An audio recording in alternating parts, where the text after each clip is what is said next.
maka seluruh amalmu terhapus. Yang keempat, digambarkan dalam Al-Quran, faka'annama harra minas sama' fatakhtafuhu at-tayr aw tahwi bihi ar-rih. Orang yang berbuat syirik, wa may yusyrik billah faka'annama harra minas sama'. Siapa yang berbuat syirik, dia seperti dijatuhkan dari langit. Fatakhtafuhu at-tayr, kemudian dia disambar oleh burung, aw tahwi bihi ar-rih, atau dihempas oleh angin ila makanin sahik, sampai ke tempat yang jauh. Dan ini diceritakan oleh Nabi SAW, saat orang musyrik itu nyawanya diangkat oleh Allah, dia tidak diizinkan untuk masuk ke langit dunia. Setelah itu ruhnya dicampakkan, dia dijatuhkan dari langit sampai kembali ke jasadnya. Sehingga kalau kita lihat berbagai macam ancaman yang diberikan oleh Allah kepada orang musyrik, perbuatannya satu, tapi kena pasal berlapis. Diharamkan masuk surga, tidak diampuni dosanya, semua amalnya tidak diakui. Nanti rohnya ketika dia dicabut, dia tidak akan diizinkan untuk masuk ke langit dunia. Kalau kemudian seperti ini tingkat bahayanya, hingga dia mendapatkan berbagai macam hukuman bertingkat, dan itu semuanya hukuman puncak, kekal di neraka. Maka perbuatan yang demikian bahaya ini sudah saatnya untuk dihindari sejauh-jauhnya.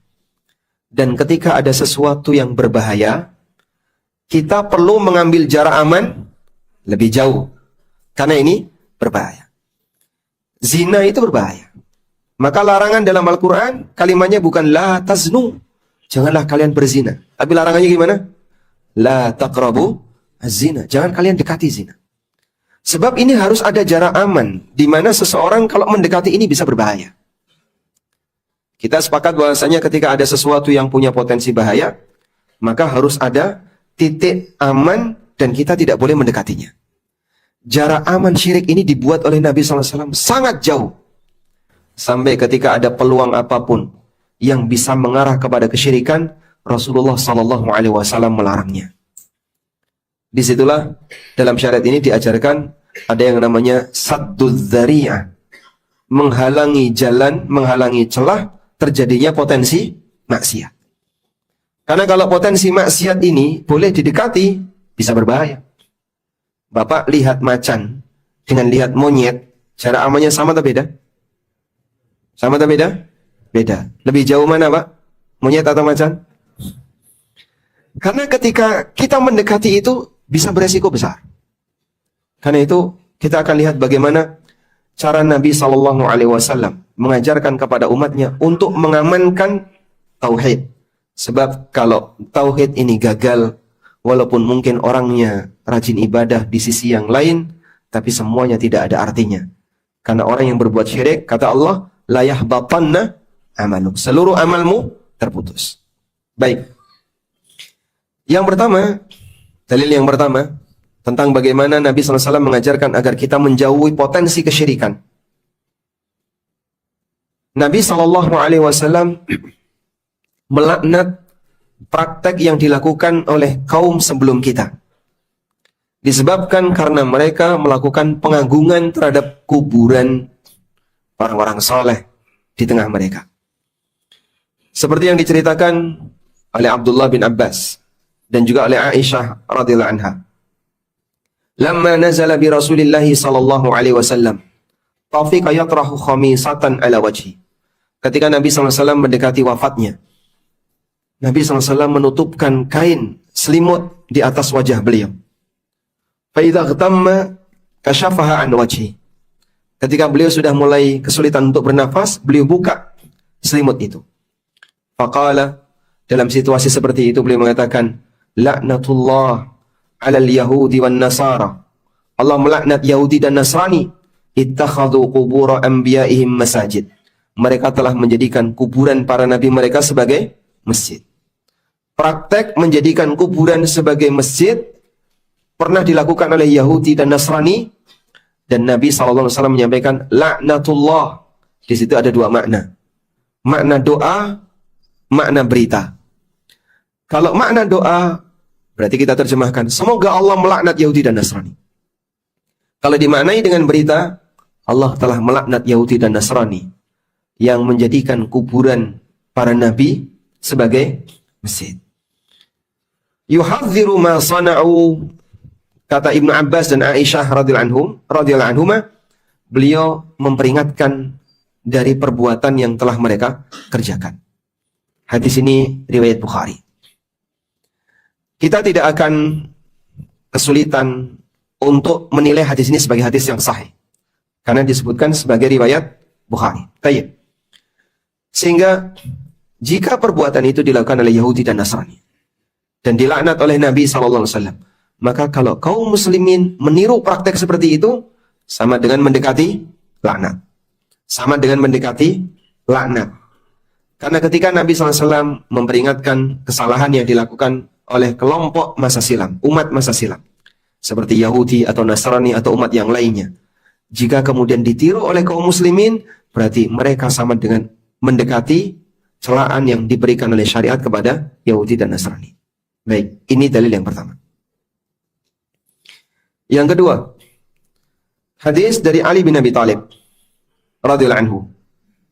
Nabi SAW pernah berpesan, la taj'alu qabri 'idan. Janganlah kalian menjadikan kuburanku sebagai 'id. Jangan jadikan kuburanku sebagai tempat perayaan. Kuburan jadi tempat perayaan itu contohnya gimana, Pak? Bapak bisa lihat nasib kuburannya Husain bin Ali. Husain bin Ali radhiyallahu anhu, makamnya dijadikan tempat perayaan oleh siapa? Orang Syiah. Diperingati setiap tahun. Tanggal sekian nanti akan ada peringatan kematian Husain, dan itu dilakukan di kuburan Husain. Itulah yang dimaksud dengan menjadikan kuburan sebagai Id. Id artinya perayaan. Perayaan karena tempat tertentu atau perayaan karena waktu tertentu. Dan Nabi SAW melarang keras praktek ini. Wala taj'alu buyutakum qubura. Dan janganlah kalian jadikan rumah kalian jadikan rumah kalian sebagai kuburan. Wa sallu alayya wa sallimu haitsu ma kuntum. Berikanlah salawat dan salam untukku dimanapun kalian berada. Sayablughuni salamukum wa salatukum. Salam dan salawat kalian akan sampai kepadaku. Salawat dan salam kalian akan sampai kepadaku. Baik. Di bagian awal Nabi SAW melarang agar menjadikan kuburan beliau sebagai tempat perayaan keagamaan. Sebagaimana nasibnya kuburan sebagian orang-orang yang dianggap saleh, atau memang kuburan orang saleh tapi jatuh ke tangan orang yang tidak bertanggung jawab. Kuburan Husain ini yang paling terkenal. Di Mesir ada kuburan Badawi dan aneka kuburan-kuburan yang lainnya. Dan itu punya tanggal perayaan yang beragam. Kuburan Sunan ini diperingati tanggal sekian. Kuburan wali ini diperingati tanggal sekian. Masing-masing punya tanggal yang berbeda-beda. Dan itu perayaan besar. Sehingga andaikan ini dilestarikan di tengah kaum muslimin, maka di Indonesia punya banyak hari libur. Tanggal merah, perayaan kuburan ini. Tanggal merah karena perayaan kuburan ini. Nggak jadi kerja. Baik. Selanjutnya, Nabi SAW memberikan arahan. Jangan kalian jadikan rumah kalian sebagai kuburan.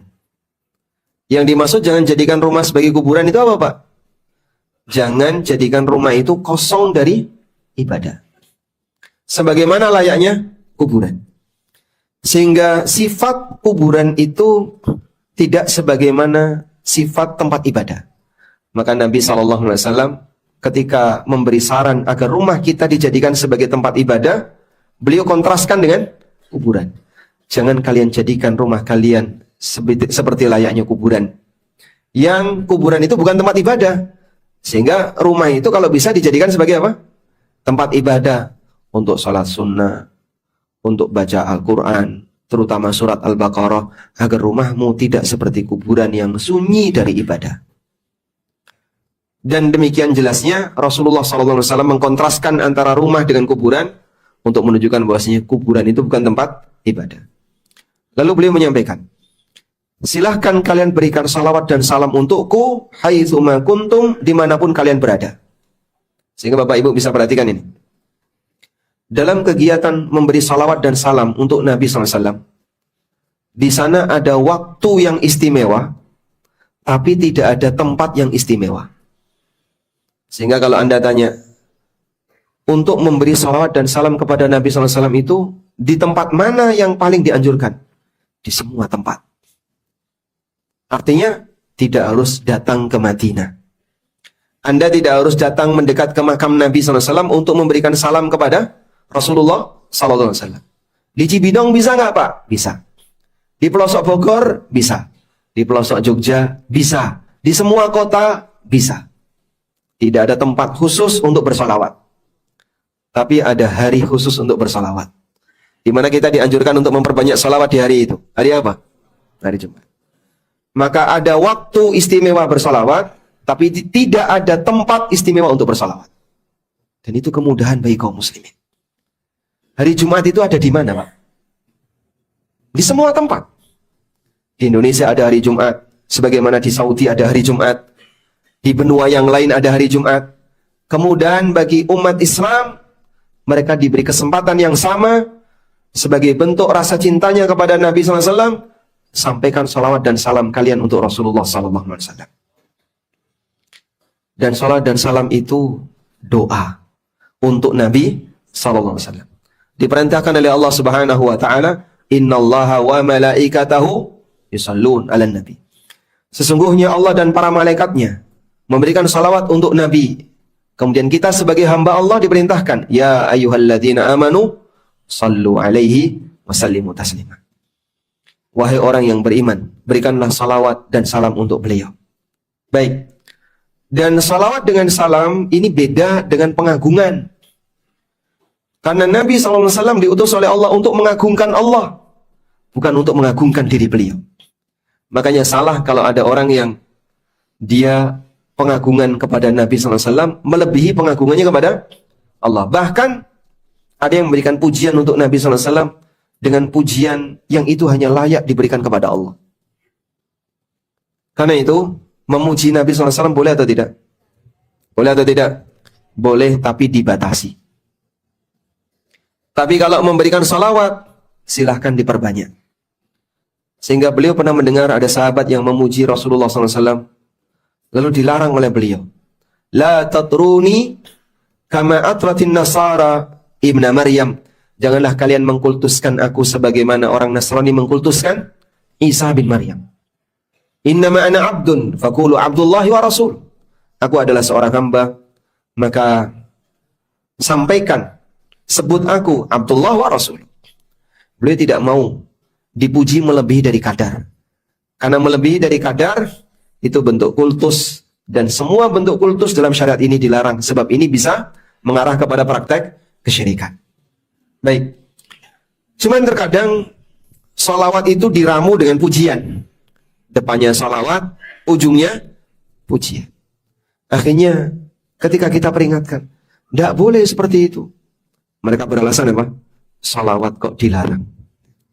Kita tidak melarang salawat, mana ada yang melarang salawat. Kami mencintai salawat. Tapi pujian kepada Nabi SAW berlebihan, ini yang kita larang. Sehingga mereka menggabungkan bainal haqqi wal batil. Wala talbisul haqqa wal batil. Wa taqtumul haqqa. Janganlah kalian menggabungkan antara al-haq dengan yang batil. Karena kalau al-haq dan batil ini campur, maka yang hak ketutup. Sehingga pertahankan yang hak, tinggalkan yang batil. Kaidahnya begini jamaah. Jika ada orang melakukan ibadah, ibadah itu disyariatkan, tapi dicampur dengan aneka ibadah yang tidak disyariatkan, maka pertahankan ibadah yang disyariatkan dan tinggalkan yang tidak disyariatkan. Ini sudah pernah ada di zaman Nabi SAW. Saat beliau SAW berkhutbah, beliau melihat di luar, dari depan mimbar atau di atas mimbar, Nabi SAW melihat di luar. Ada orang yang berdiri, di terik matahari, tidak mau bicara, dan berpuasa. Serta tidak mau duduk. Jadi dia melakukan berapa ibadah? Dia melakukan berapa ibadah tadi? Coba kita hitung. Dia berpuasa, tidak mau bicara, tidak mau duduk, tidak mau berteduh. 4 ibadah. Ya? Dari 4 ibadah ini yang disyariatkan yang mana? Puasa.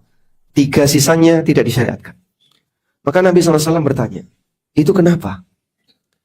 Kemudian sahabat menceritakan, ya Rasulullah, dia bernama Abu Israel.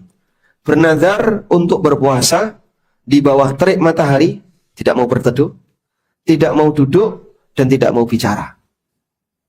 Kemudian Nabi SAW mengatakan, murhu falyajlis, suruh dia untuk duduk. Waliyastadhil, suruh dia untuk berteduh. Dan perintahkan dia untuk berbicara. Wal yutim saumahu, dan lanjutkan puasanya. Sehingga ketika ada ibadah yang tidak disyariatkan, dicampur dengan ibadah-ibadah yang disyariatkan, maka pertahankan yang disyariatkan dan tinggalkan yang tidak disyariatkan. Baik. Di sini Nabi SAW kasih kemudahan. Kalian kalau mau memberikan salawat dan salam, dimanapun bisa. Tidak harus datang ke Madinah. Kebayang nggak Pak? Andaikan memberikan salawat kepada Nabi SAW hanya bisa di Madinah. Banyak orang yang tidak punya kesempatan. Tapi syariat kita memberikan kemudahan. Sehingga apakah memberikan salawat harus menghadap langsung dengan makam Nabi SAW? Tidak. Anda bisa ngasih salawat dan salam dimanapun kita berada. Bahkan Allah punya para malaikat khusus yang bertugas yuballighuni an ummatis salam.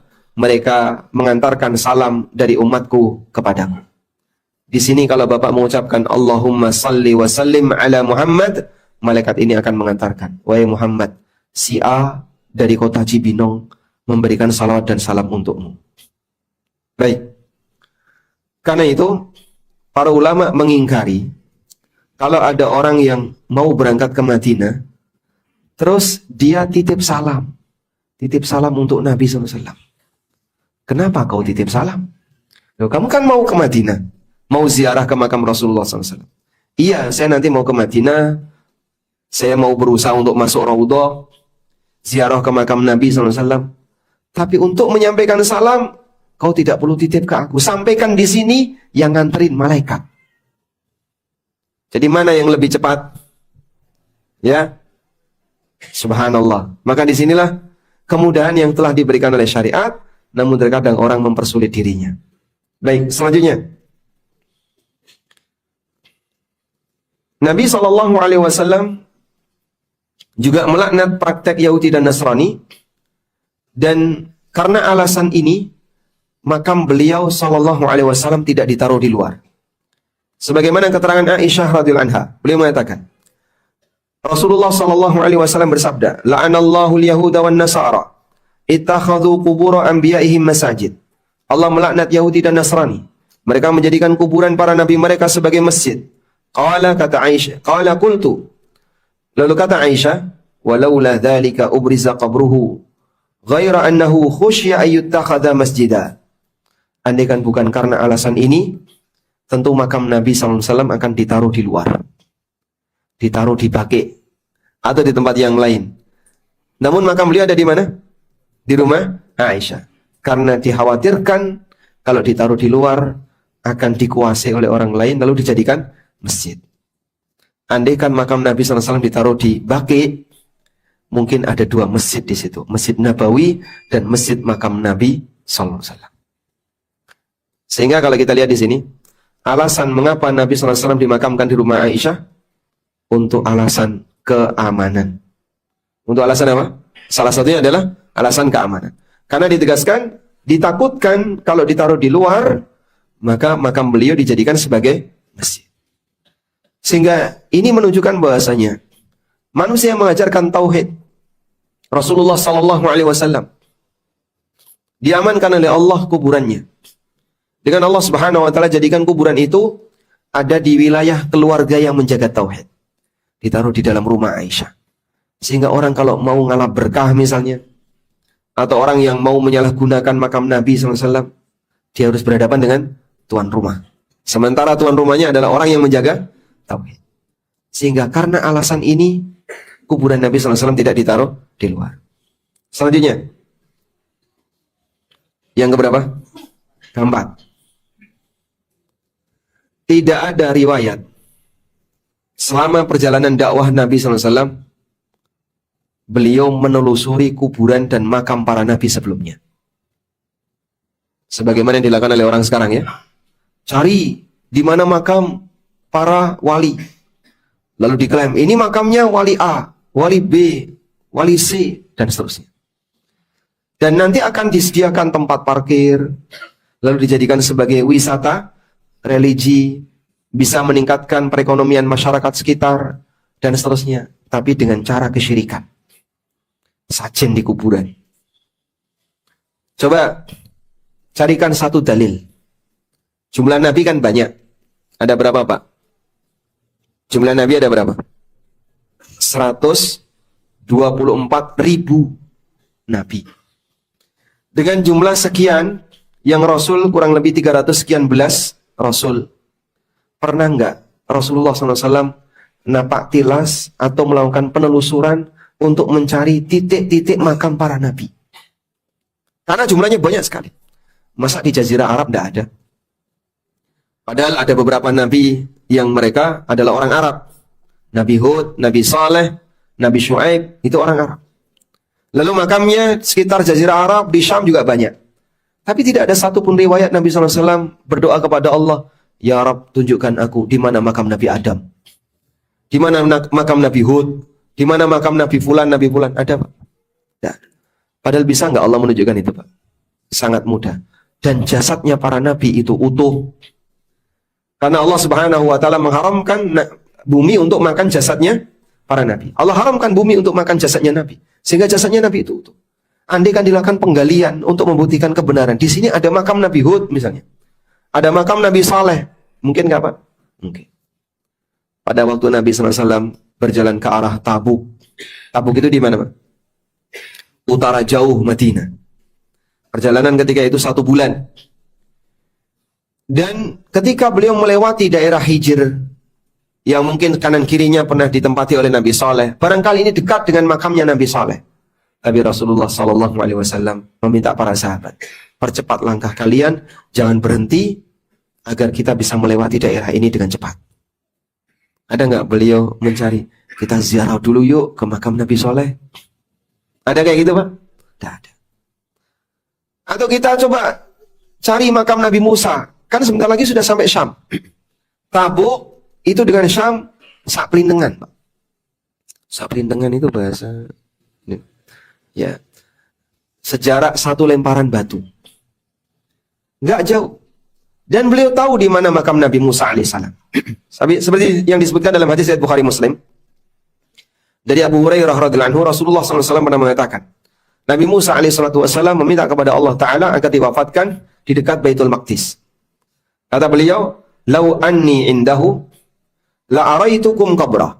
Kalau aku ada di sana, tak tunjukkan kepada kalian di mana kuburannya. Ila janbit tariq, maka beliau ada di tepi jalan, indal kathibil ahmar, di gundukan tanah berwarna merah. Sehingga Rasulullah SAW tahu persis di mana makam Nabi Musa. Tapi bagi beliau gak penting untuk ditunjukkan kepada umatnya. Beliau cuma sampaikan, andai kan aku ada di sana tak tunjukkan. Beliau sudah sampai di Tabuk. Untuk bisa sampai di Baitul Maqdis tidak jauh, perjalanan tinggal sebentar. Tapi Nabi SAW tidak mengajak para sahabat untuk ziarah ke makam Musa. Disinilah bagi kaum muslimin, makam para nabi yang jumlahnya ribuan tadi, kita nggak perlu tahu posisinya ada di mana. Mungkin nggak, Pak, ada nabi yang pernah berdakwah di Bogor. Kita nggak tahu. Yang jelas jumlahnya banyak. Mungkin nggak, Pak, ada nabi yang pernah berdakwah di titik A, di titik B. Kita nggak tahu. Tapi yang jelas Nabi Muhammad SAW tidak pernah melakukan penelusuran terhadap makam para nabi. Sehingga andaikan tabarruk dengan makam itu hal yang penting dan bisa mendatangkan pahala, doa bisa lebih mustajab, tentu makam para nabi lebih berhak untuk dijadikan tempat tabarruk. Namun kenyataannya Nabi SAW tidak mengarahkan agar kita berdoa di makam para nabi. Tapi beliau mengarahkan kita untuk berdoa ketika kapan? Saat Lailatul Qadar. Ketika orang sedang sujud, ketika orang sedang berada di penghujung sholat, menjelang salam, ketika hujan, ketika hari Jumat di waktu sore, dan seterusnya. Sehingga berkaitan dengan kesempatan mustajab dalam doa, lebih banyak waktu daripada tempat. Maka, kalau kita mau mencari, Pak, di mana, Pak? Saya ingin berdoa yang mustajab. Kau punya banyak kesempatan, waktu untuk berdoa. Sujud itu bisa dilakukan di mana, Pak? Di mana, Pak? Di semua tempat. Bapak bisa sujud di rumah, Pak? Bisa. Antara adzan dan iqamah, di mana orang bisa mendapatkan kesempatan mustajab ini? Antara adzan dan iqamah. Di semua tempat. Sehingga untuk bisa mendapatkan kesempatan mustajab, aku nggak punya duit untuk umrah. Aku nggak punya duit untuk datang ke Masjid Nabawi. Aku nggak punya duit untuk bisa datang ke tempat-tempat mustajab. Tidak harus seperti itu. Kau punya kesempatan, waktu mustajab yang sangat banyak. Maka seorang muslim tidak akan kesulitan untuk mencari kesempatan mustajab dalam berdoa. Sehingga tidak harus ngejar kuburan.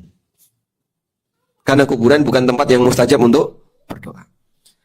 Sehingga di mana tempat mustajab untuk berdoa? Ada di Multazam, di Ka'bah, ada di Bukit Safa, ada di Marwah, ada di Arafah ketika sedang wukuf pada saat haji, ada di tempat jumroh ketika orang melempar jumroh, sebagai hadiah tambahan yang diberikan oleh Allah untuk mereka yang melaksanakan ibadah haji dan umrah. Punya waktu dan kesempatan yang mustajab. Baik. Selanjutnya, di sana ada kuburan yang dulu di zaman sahabat malah dihilangkan jejaknya, yaitu kuburan Nabi Daniel. Kuburan Nabi Daniel ini dihilangkan jejaknya oleh kaum muslimin. Seperti yang pernah diceritakan ketika kaum muslimin berhasil menaklukkan daerah Tustar. Diceritakan oleh Anas bin Malik radhiyallahu anhu, ketika kaum muslimin berhasil menaklukkan daerah Tustar, mereka menemukan seorang laki-laki dalam peti. Penduduk setempat biasa memohon berkah dan minta hujan dengan jenazah ini. Maka Abu Musa sebagai pemimpin ketika itu menulis surat kepada Umar bin Khattab menyampaikan apa yang beliau jumpai. Umar memberikan jawaban, sesungguhnya ini adalah seorang nabi. Api tidak akan makan jasad para nabi, bumi tidak akan menelan jasad para nabi. Artinya jasadnya utuh. Lalu Umar menyampaikan satu pesan. Anindur anta wa ashabuka, yakni ashab Abi Musa, fadfinu fi makanin la ya'lamuhu ahadun ghairukum.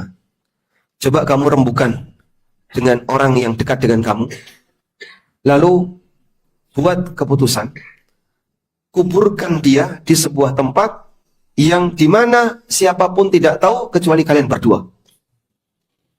Sehingga makamnya ingin dihilangkan jejaknya.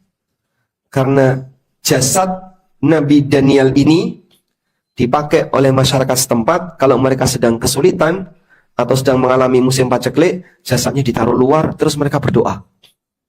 Doanya minta kepada Allah, bukan minta kepada sang Nabi. Dengan harapan dengan adanya jasa sang Nabi ini Allah akan menurunkan hujan. Andaikan praktek ini dilestarikan dalam ajaran syariat kita, berarti yang dilakukan oleh Umar itu pelanggaran.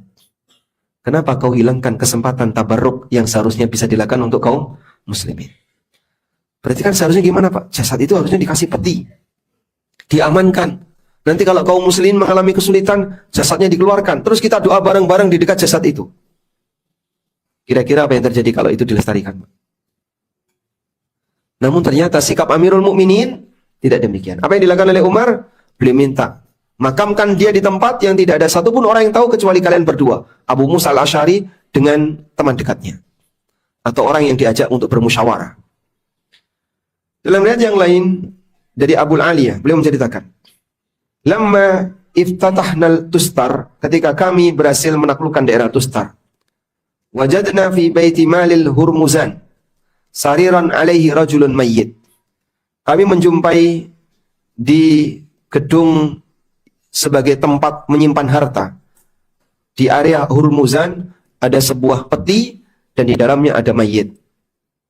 Inda ra'si mushafun lahu, di dekat kepalanya ada sebuah mushaf miliknya.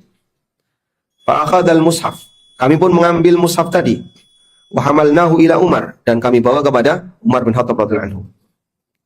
Kemudian mushaf tadi diterjemahkan ke dalam bahasa Arab. Dari bahasa Ibrani diterjemahkan ke bahasa Arab. Kata Abul Aliyah, fa qara'tuhu mithla ma aqra'ul Qur'an hadza. Aku baca sebagaimana aku baca Al-Qur'an. Karena sudah diterjemahkan ke dalam bahasa Arab. Baik, dan kemudian yang dilakukan oleh Abu Musa radhiyallahu anhu, beliau membuat 13 galian di tempat yang berbeda. Di area sana berjauhan. Kemudian jasad tadi dimakamkan di salah satu galian. Setelah itu semuanya diratakan dengan tanah untuk menghilangkan jejak, sehingga orang tidak tahu. Karena proses menghilangkan jejak jenazah ini dilakukan di malam hari. Sehingga sekali lagi, kalau ini adalah sesuatu yang penting dalam syariat Islam, ini kan tempat atau jasad yang bisa kita jadikan sebagai sarana untuk doa, jasad yang bisa kita jadikan sebagai sarana untuk tabarruk. Kenapa malah dihilangkan? Andaikan itu penting, seharusnya jasad ini tidak dihilangkan, harus dilestarikan. Tapi bagi Amirul Mukminin Umar bin Khattab, justru ini akan menjadi peluang terjadinya kesyirikan. Maka jasad itu dihilangkan jejaknya. Baik. Selanjutnya, dalam agama ini, makam tidak boleh ditinggikan. Karena itu jika ada makam yang ditinggikan, dikasih kijing. Tahu kijing, Mbak? Ada nisan itu yang ditaruh di sebelah depan belakang. Kijing itu yang tengahnya ini, Pak. Dibuat bangunan. Namanya apa? Kijing. Dari Abul Hayyaj Al-Asadi. Beliau pernah bercerita, Ali bin Abi Thalib radhiyallahu anhu pernah memberikan wasiat kepadaku. Ala ab'atsuka ala ma ba'athani alaihi Rasulullah sallallahu alaihi wasallam. Mau enggak aku berikan tugas kepadamu dengan tugas sebagaimana yang pernah diberikan oleh Nabi sallallahu alaihi wasallam kepadaku. Apa tugasnya? Alla tada' timthalan illa tamasta. Setiap kali kau ketemu gambar, hapus gambar itu. Wala qabran musyrafan illa sawaita. Dan kalau kamu ketemu ada kuburan yang ditinggikan, ratakan dengan tanah. Sehingga sampai diizinkan untuk meratakan kuburan yang ditinggikan, tujuannya apa? Menghindari potensi praktek syirik dan praktek ngalap berkah di kuburan. Baik, artinya interaksi kita di kuburan adalah interaksi bagaimana menjaga kuburan ini tetap ada, tapi tidak sampai pada derajat nyari berkah di kuburan. Nah, dan Imam Syafi'i rahimahullah pernah menceritakan kejadian yang beliau lihat ketika di kota Makkah. Wa qad ra'aitu minal wulad man yahdimu bi Makkah ma yubna fiha wa lam aral fuqaha ya'ibuna dzalika. Aku pernah melihat para penguasa di kota Makkah. Mereka menghancurkan bangunan-bangunan yang didirikan di atas kuburan, dan aku tidak melihat seorang pun ulama yang mengingkari praktek itu. Artinya di masa beliau sepakat bahwasanya kuburan itu tidak boleh dibangun. Sehingga disinilah kita bisa melihat bagaimana para ulama di masa silam juga punya semangat untuk melestarikan praktek ini. Kuburan itu bukan tempat ibadah, kuburan bukan tempat untuk ngalap berkah. Maka kalau ada kuburan yang berpotensi bisa mendatangkan peluang itu, diratakan dengan tanah. Namun bagian ini ada satu hal yang perlu dicatat, bahwa meratakan dengan tanah untuk kuburan yang ditinggikan adalah wewenang pemerintah. Kalau rakyat biasa boleh nggak, Pak? Ya, nanti akan menimbulkan kekacauan di masyarakat. Sehingga untuk masyarakat biasa, yang boleh dilakukan hanya menjaga kuburan keluarganya, kuburan pribadinya, jangan sampai ditinggikan.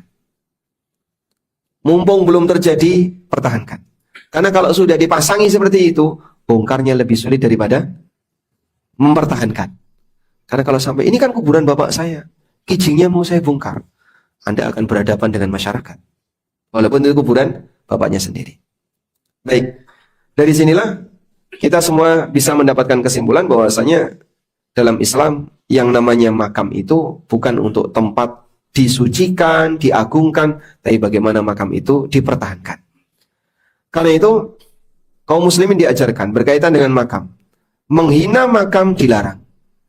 Memuliakan makam juga dilarang. Menghina makam contohnya apa, Pak? Duduk di atas makam, berdiri di atas makam, melangkai makam, apalagi tidur di atas makam. Sampai Abu Hurairah radhiyallahu anhu pernah mengatakan, andaikan saya duduk di atas bara api sampai membakar pakaianku, lebih aku sukai daripada aku duduk di atas kuburan. Sekarang coba Bapak lihat prakteknya. Saya asli Lamongan. Rumah tempat tinggal saya dengan kuburan yang dikeramatkan bisa dijangkau pakai sepeda hotel, Pak. Dan waktu kecil saya sering main ke kuburan. Dan saya bisa melihat bagaimana situasi orang ketika di kuburan. Satu makam diagungkan, dikasih cungkup. Ada beberapa sunan yang mengelilingi rumah saya. Sebelah timur ada Sunan A, sebelah barat ada Sunan B, di area selatan ada Sunan C, utara rumah saya laut utara, pesisir pantai utara. Rumah saya dengan laut 200 meter. Sehingga untuk bisa melihat bagaimana situasi dan cara orang beribadah di makam itu bagi saya mudah. Satu kuburan diagungkan. Ada banyak makam di sekitarnya di keramik, Pak. Dikasih karpet. Orang kalau sudah waktunya acara tertentu mereka baca-baca, duduk di atas makam di sekitarnya. Makam-makam yang mungkin jadi korban, diduduki, diinjek, orang iktikaf di situ, nyender di situ. Makam yang ada di sekitar kuburan para sunan. Jadi, boleh kita sebut dalam waktu yang sama, dia mengagungkan makam tertentu dan menghinakan makam yang lain. Seperti itukah yang diajarkan dalam syariat kita? Sehingga yang mereka sebut kita mengagungkan makam. Mana ada? Prakteknya kau duduk di atas makam. Nyender dengan makam. Dan makam di sekitarnya itu tidak ada gundukan. Rata semuanya. Karena dijadikan sebagai tempat untuk orang duduk-duduk di situ. Semuanya fokus ke satu makam di tengah. Yaitu makam sunan yang diagungkan tadi. Seperti itu yang diajarkan dalam syariat kita. Makanya dalam praktek ini sejatinya nanti akan Anda lihat apa yang dilarang dilanggar dan apa yang tidak boleh dilakukan malah dikerjakan. Coba kita baca keterangan yang disampaikan oleh An-Nawawi. An-Nawawi mengatakan dalam syarah Sahih Muslim, qala al-ulama innama nahan nabiyyu sallallahu alaihi wasallam an ittikhadhi qabrihi wa qabri ghairihi masjidan. Para ulama mengatakan, Nabi SAW melarang menjadikan kuburan beliau dan kuburan selain beliau sebagai masjid, khaufan minal mubalaghati fi ta'dhimihi wal iftitani bihi. Karena kekhawatiran itu akan bisa menimbulkan sikap kultus dan mengagungkan kuburan, serta masyarakat akan terfitnah dengan keberadaan kuburan tadi. Farubama adda dzalika ilal kufri. Dan bisa jadi itu akan mengarahkan kepada praktek kekufuran. Kama jara li katsirin minal umamil khaliyah, sebagaimana yang pernah terjadi pada umat-umat terdahulu. Maka dilarang sebagai bentuk saddud dzari'ah, menghalangi potensi terjadinya kemaksiatan yang lebih besar. Baik. Dan masih banyak keterangan-keterangan yang lain yang disampaikan oleh para ulama. Saya kira dengan apa yang tadi kita bacakan sudah mencukupi untuk kita jadikan sebagai pegangan bahwasanya yang namanya kuburan itu bukan tempat untuk ngalap berkah. Terus di mana Pak kita bisa ngalap berkah? Ada banyak sekali tempat untuk ngalap berkah. Masjid, tempat untuk ngalap berkah. Apa keberkahan masjid? Orang yang iktikaf di dalamnya dapat pahala. Orang yang memakmurkan masjid dipuji oleh Allah Subhanahu wa taala. Orang yang beribadah di dalamnya, salat tahiyatul masjid dan ibadah yang lainnya, ibadahnya sebagai ibadah yang terbaik, salat 5 waktu di masjid. Doa di masjid bisa jadi lebih mustajab, dan seterusnya. Tapi orang lebih mencari kuburan. Dan dalam prakteknya, saat Jumatan, para juru kunci kuburan itu tetap jaga siaga di kuburan, dan dia tidak Jumatan. Sehingga dia meninggalkan bagian yang wajib dalam rangka untuk menjaga kuburan. Wallahu a'lam. Baik, mungkin itu yang bisa kita sampaikan. Semoga apa yang kita bahas ini semakin menambah keyakinan kita berkaitan dengan bagaimana cara kita menyikapi kuburan, sehingga kuburan itu butuh didoakan, bukan kita malah meminta kepada kuburan. Kuburan itu tempat kita untuk ingat mati, bukan tempat kita untuk ingat dunia. Kuburan itu tempat di mana kita ingat akhirat, sehingga bukan kita jadikan sebagai tempat untuk ngalap berkah. Wallahu a'lam. Coba kita bacakan beberapa pertanyaan melalui kertas.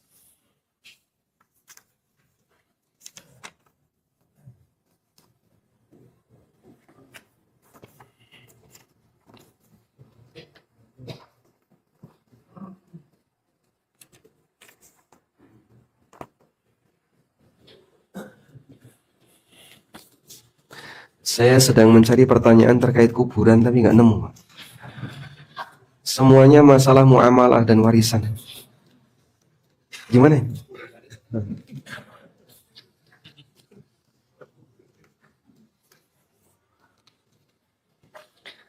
Assalamualaikum. Waalaikumsalam. Bagaimana hukum kuburan di pekarangan atau halaman rumah? Apakah sholat sah atau tidak sah? Seperti halnya kita sholat di masjid yang ada kuburannya. Karena mertua ada yang berencana berwasiat kalau meninggal dimakamkan di halaman rumah. Kaum muslimin ketika meninggal dunia, makam yang tepat adalah di pemakaman umum. Karena seperti itu praktek yang dilakukan oleh Nabi SAW dan para sahabat. Sehingga orang yang dimakamkan di dalam rumah Aisyah hanya 3 orang. Nabi SAW, Abu Bakar dan Umar. Selain itu semua sahabat dimakamkan di luar.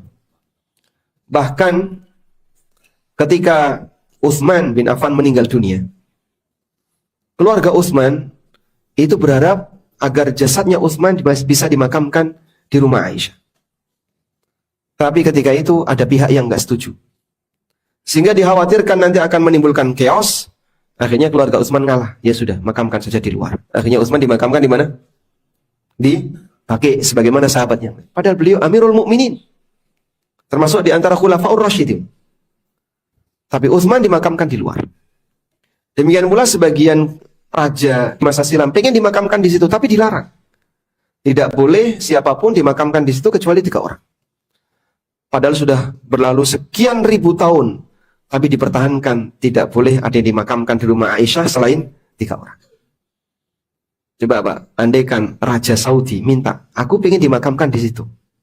Siapa yang kira-kira bisa menghalangi Pak? Itu di bawah kekuasaan kerajaan. Sangat mudah. Tapi secara aturan tidak boleh. Dan mereka menghormati. Maka para raja tetap dimakamkan di mana? Di pemakaman umum.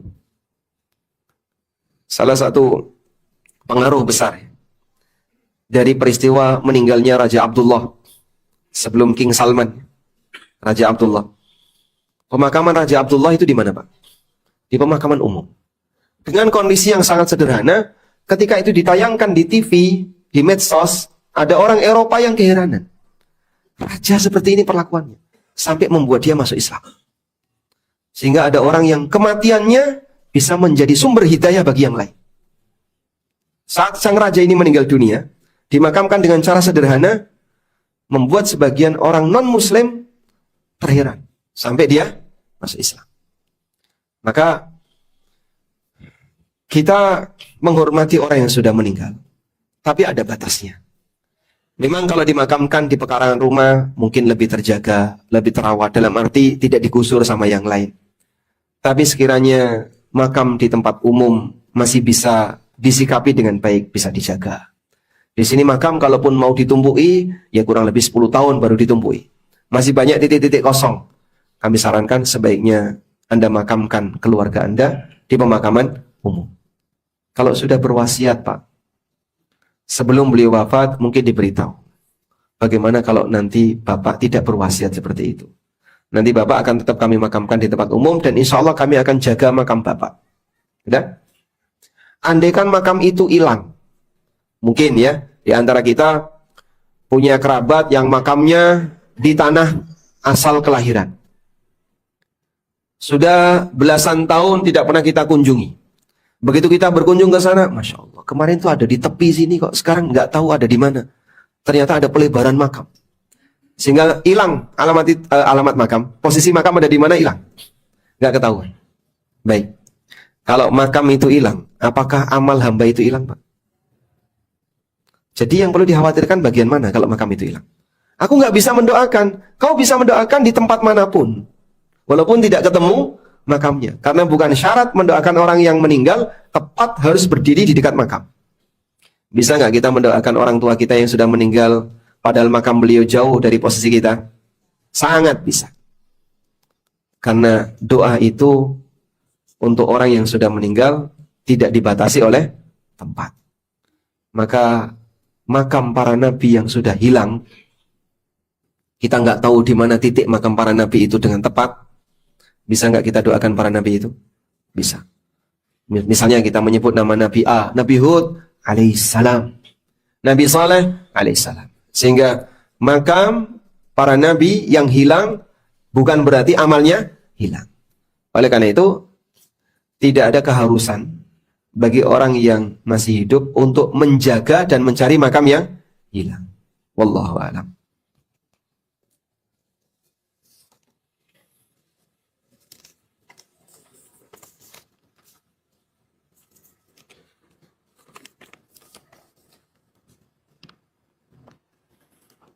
Assalamualaikum. Waalaikumsalam. Bagaimana hukum membayar pajak untuk kuburan? Dibayar tahunan. Ya, kalau memang itu sudah jadi aturan, berarti sama seperti PBB. Sehingga ada pajak kuburan, dan kuburan itu dijaga. Maka ada biaya untuk penjagaan kuburan ini, misalnya selalu dibersihkan, gundukannya selalu ditata, sehingga kalau rata dengan tanah karena hujan, kemudian diperbaiki lagi gundukannya. Biaya itu ada nominal tertentu. Bolehkah kita bayar? Boleh. Karena ini sifatnya jasa. Assalamualaikum. Waalaikumsalam. Bagaimana dengan paham ziarah ke makam orang tua atau kerabat untuk mengobati kerinduan mereka yang sudah meninggal kepada keluarga yang masih hidup? Yang jadi pertanyaan, kalau kita datang ke kuburan tertentu, apakah mayit bisa mengetahui kedatangan kita? Tahu atau tidak, Pak? Ya. Misalnya kuburan bertempat di tepi jalan, pinggir jalan tol. Apakah kuburan itu kebisingan? Gara-gara setiap hari ada truk besar lewat, mungkin orang ngelakson, mungkin ngegas, atau getaran, gara-gara dia berada di tepi jalan. Itu kasihan tuh kuburannya. Dia nggak tenang. Kenapa nggak tenang? Karena makamnya di pinggir jalan besar atau pinggir perapatan. Apakah seperti itu? Mereka sudah berada di alam yang berbeda. Kerinduan itu bisa Anda obati dengan cara mendoakan mereka. Ya, meskipun apakah mayit itu bisa mendengar suara orang yang hidup, memang dalam hal ini ulama beda pendapat. Sebagian ada yang mengatakan mayit bisa mendengar suara orang yang hidup. Dan sebagian ada yang mengatakan mayit tidak bisa mendengar suara orang yang hidup. Baik, kalaupun bisa mendengar, pembicaraan apa yang Anda sampaikan ke mereka, lalu didengar oleh mereka, mereka tidak bisa merespon apapun. Ya, tapi Pak, ketika mereka mendengar suara anaknya kan, nanti menjadi obat kerinduan bagi mereka. Wallahu alam, kita tidak bisa memastikan seperti ini. Intinya, yang lebih mereka butuhkan itu apa? Amal dan doa. Maka silahkan berikan doa-doa terbaik untuk mereka, tanpa memandang tempat dan waktu, sehingga kapanpun ketika Bapak Ibu bisa mendoakan kebaikan untuk orang tua, doakan mereka. Wallahu a'lam.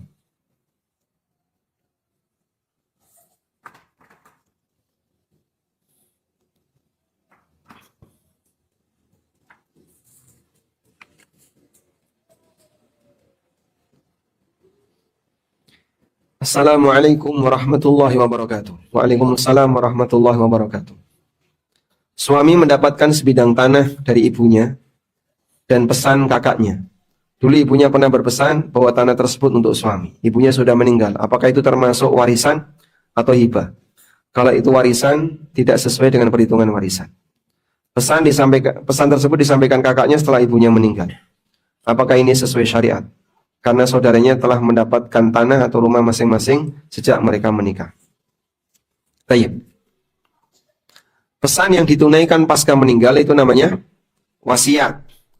Dan wasiat untuk ahli waris dilarang. Nabi SAW mengatakan, Innallaha qad a'ta kulla dhi haqqin haqqah ala wasiyata liwarith. Sesungguhnya Allah telah memberikan jatah kepada masing-masing orang yang berhak, maka tidak ada warisan, tidak ada wasiat bagi ahli waris. Karena tidak ada wasiat bagi ahli waris, sehingga ahli waris hanya berhak warisan.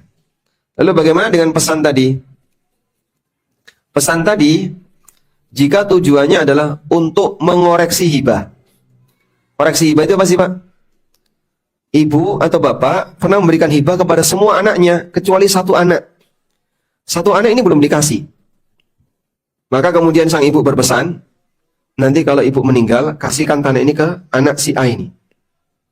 Karena kemarin dia belum dapat apa-apa. Jika pesannya dalam rangka koreksi hibah, hukumnya boleh. Karena hibah itu wajib sama rata. Satu dikasih, yang lain juga harus dikasih.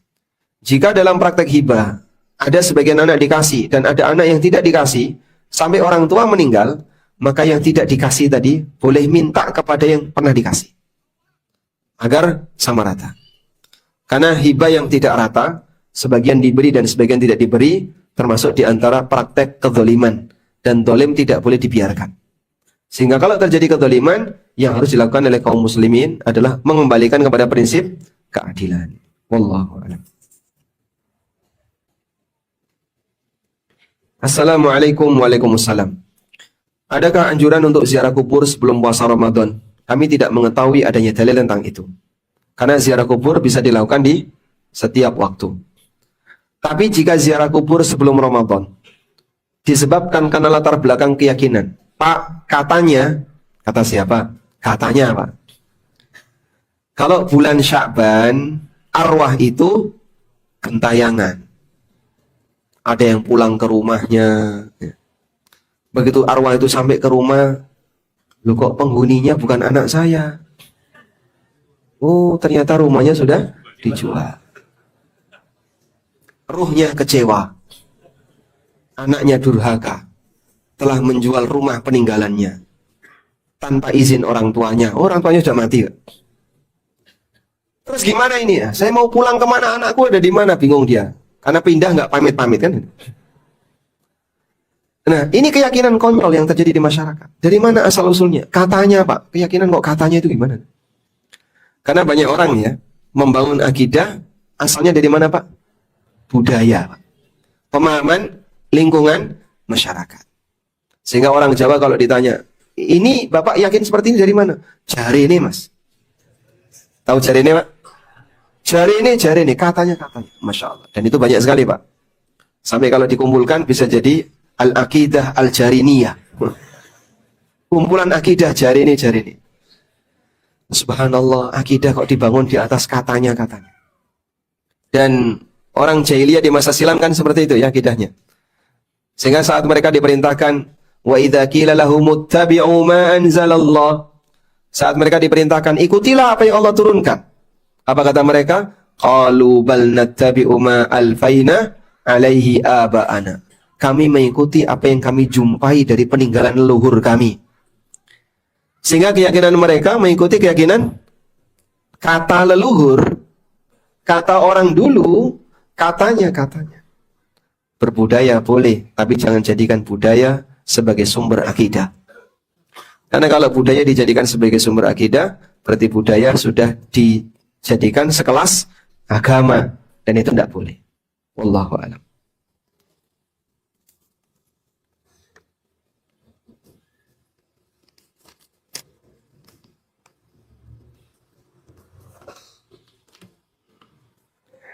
Meninggal tapi dalam keyakinan berkeyakinan tentang tabarruk di makam wali, apakah dia akan kekal di neraka?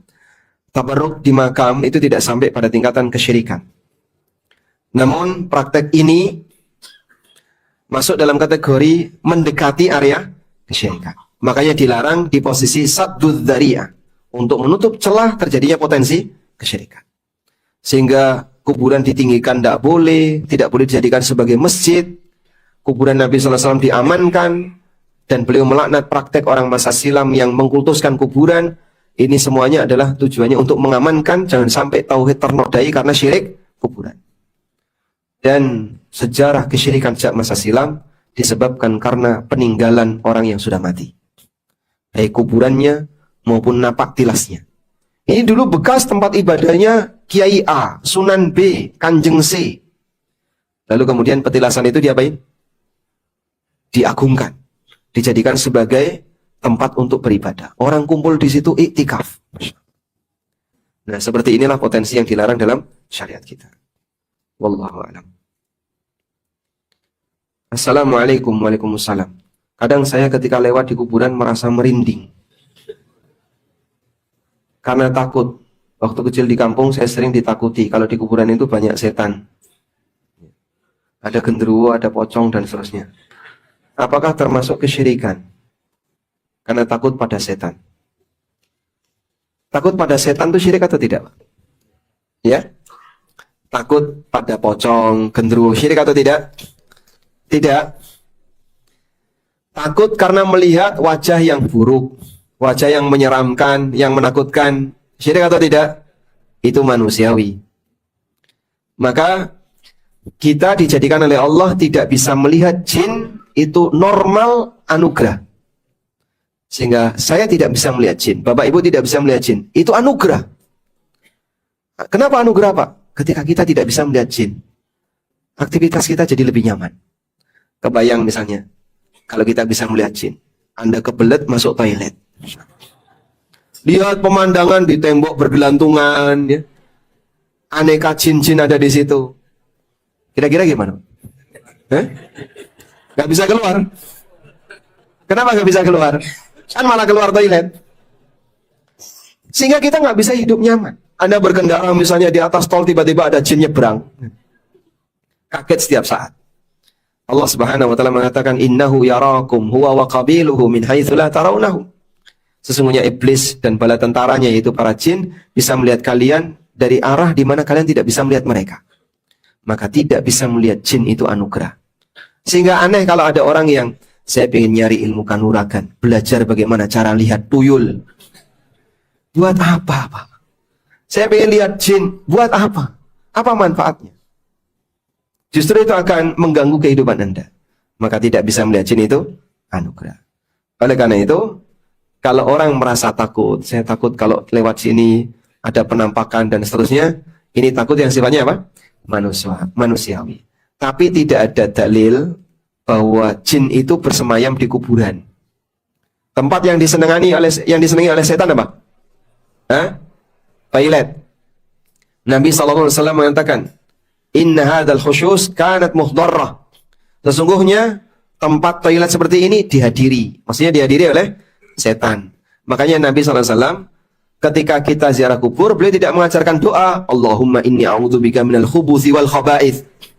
Loh, kok doanya kayak gitu, Pak? Saya berlindung dari setan laki-laki dan perempuan. Katanya banyak di kuburan. Apakah doanya kayak gitu? Ini salah doa. Apa kau mau buang hajat di kuburan? Sehingga doa itu dibaca ketika kapan? Masuk toilet, ketika mau buang hajat. Dan kita masuk kuburan, doanya bukan doa memohon perlindungan dari setan. Tapi doanya gimana, Pak? Assalamualaikum ya ahlad diyar minal mu'minina wal mu'minat. Nas'alullaha lana wa lakumul afiyah. Wa inna insyaallah bikum lalahiqun. Wallahu ta'ala alam. Demikian, semoga apa yang kita bahas ini bermanfaat. Wassallallahu ala nabiyyina Muhammadin wa ala alihi wa sahbihi wasallam. Wa akhiru da'wana alhamdulillahi rabbil alamin. Wassalamualaikum warahmatullahi wabarakatuh.